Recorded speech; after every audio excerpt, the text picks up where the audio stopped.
जो लोग वोट नहीं दे पाएंगे, सिटीजनशिप रहेगा, मतलब क्या, सेकेंड क्लास सिटीजनशिप देंगे क्या?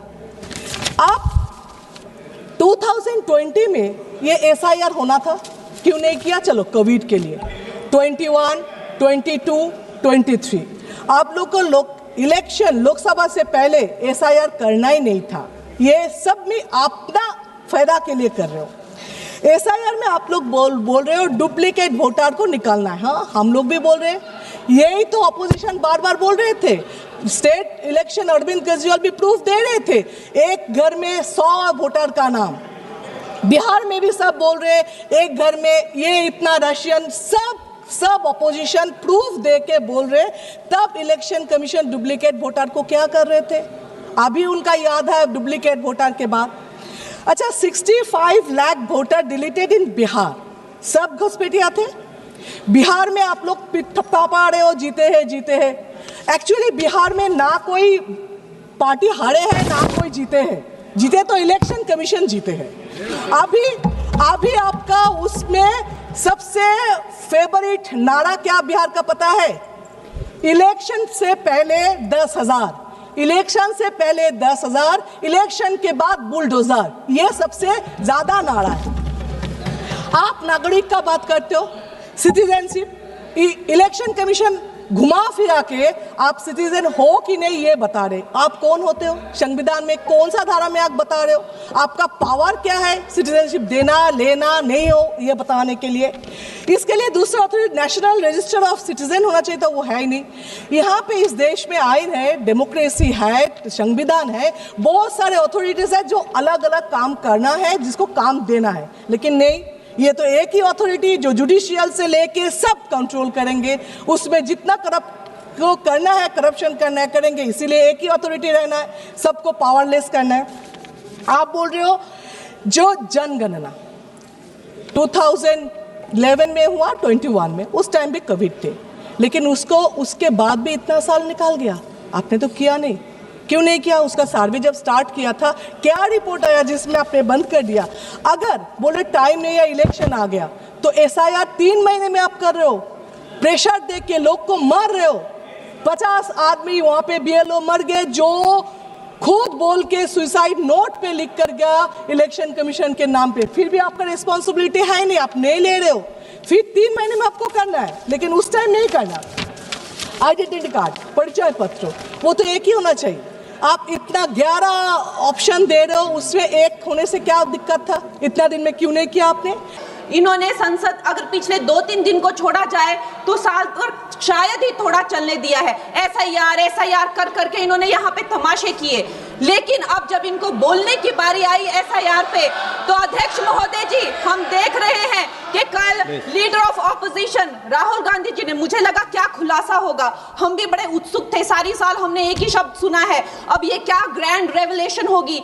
लेकिन राहुल गांधी जी जो लीडर ऑफ ऑपोजिशन है, उन्होंने कल जब कहा खादी है, खादी में धागे हैं, धागे में लोग हैं, लोगों के अंदर, उनको जब कहा गया कि आप पॉइंट की बात कीजिए, तो उन्होंने कहा कि मैं अपना फ्रेम कर रहा हूं, मैं अपना आर्ग्यूमेंट फ्रेम कर रहा हूं। और इतनी देर बाद जब वो फ्रेम करके पहुंचे, तो ले देकर वो वापस उसी अंतर्राष्ट्रीय मूल की महिला, अध्यक्ष जी, मैं एक महिला होने के नाते आपसे रिक्वेस्ट करना चाहती हूं कि every woman is entitled to her dignity. वो अंतर्राष्ट्रीय मूल की है, विदेशी महिला है, लेकिन उन्होंने कितनी बार आकर उन्होंने सोशल मीडिया पे कहा है कि मैं कभी भारत नहीं गई हूं, मेरा हरियाणा चुनाव से कुछ लेना देना नहीं है। लेकिन फिर भी ये लोगों ने बिना किसी ठोस सबूत के उनका यहाँ पे फोटो बना के उन्होंने उनको उछाला, यहाँ पे उनकी तस्वीर उछाली यहाँ पर और यहाँ पर प्लेक कार्ड यूज करना भी अलाउ नहीं है। इन्होंने फिर भी नियमों का उल्लंघन किया।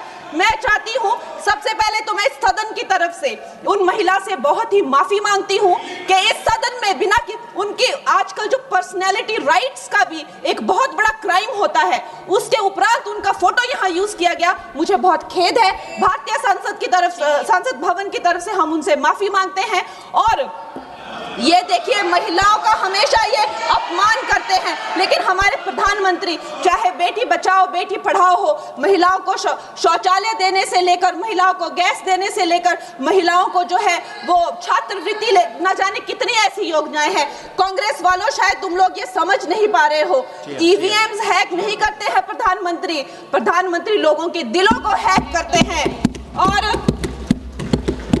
और ये लोग दुहाई देते हैं कि वो जो पुराने जमाने के दकियानूसी, वो जो चिट कागज पे लिखकर जो मतदान होता था वो सबसे अच्छा था। ये लोग भूल गए वो दिन, आप लोग भूल गए वो दिन। इंदिरा गांधी वर्सेस राज नारायण का केस, उसको जो है इतिहास में the case that shook the nation के नाम से जाना जाता है। उस पर मैंने एक फिल्म भी बनाई हुई है।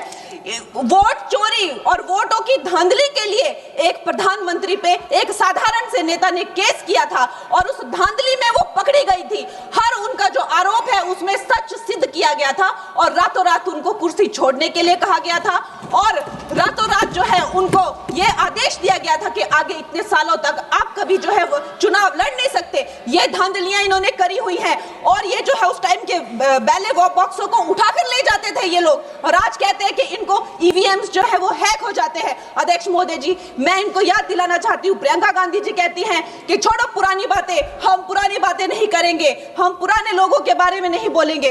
तो मैं ये जानना चाहती हूँ कि आपकी जो माता जी हैं वो तो आपकी अध्यक्ष है और इस वक्त की वो अध्यक्ष है।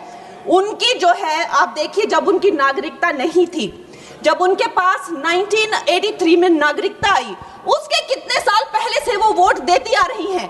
तो ये जो इनका जो परिवार है, एंटाइटलमेंट से जो ग्रस्त ये इनका परिवार है, ये प्रियंका गांधी जी को भी याद रखना चाहिए। चाहे आपका भूतकाल हो, चाहे आपका वर्तमान हो, आप सब लोग, चाहे ईवीएम हो या चाहे कागज पे लिखा हो, जब आप लोगों के चरित्र में जो है किसी तरह की मर्यादा नहीं है, आप लोगों ने कभी भी इस देश का, यहाँ की कानून व्यवस्था का, संविधान का कभी आप लोगों ने सम्मान नहीं किया हुआ है।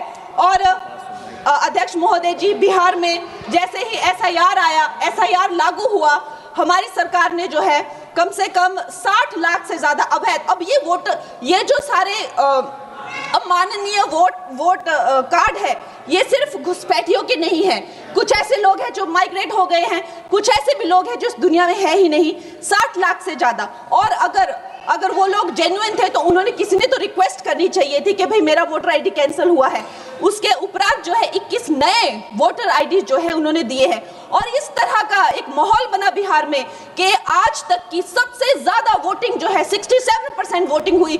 नागरिकों में ये उत्साह जगा कि जो है इस तरह की जो क्लेंजिंग प्रोसेस है वो होना चाहिए। मैं एक देशभक्त होने के नाते अध्यक्ष महोदय जी, मैं ये प्रपोज करना चाहती हूँ कि हमारे देश में जो है हमेशा महीने 2 महीने बाद हमारे जो शीर्ष नेतृत्व हो गए, सारे अधिकारी हो गए, हमारे जितने भी रिसोर्सेज हैं, हम लोग उनको हर महीने 2 महीने में इलेक्शंस में जो है पुश कर देते हैं। इससे हमारे देश का बहुत ही भारी नुकसान होता है। और मैं ये चाहूंगी कि 1 नेशन 1 इलेक्शन, जो नरेंद्र मोदी प्रधानमंत्री जी जो कहते हैं कि एक वोटिंग जो है डेमोक्रेसी के उत्सव के रूप में, जैसे कि दिवाली होती है, होली होती है, उस रूप में मनाया जाए। क्योंकि ये सिर्फ सरकार का ही नुकसान नहीं है, 10,000 करोड़ से ज्यादा का जो नुकसान होता है सिर्फ वही नहीं है, लेकिन मुझे लगता है कि धीरे धीरे हमारे जो नागरिक भी है उनमें जो वोटिंग फटीक है, बार बार उन्हें जागरूक करना, बार बार कई जगहों से जहां वो काम करते हैं वहां से उनको ट्रैवल करके अपने नेटिव प्लेसेस पे आना और बार बार मार्केटिंग करके, it is exhausting for the whole ecosystem.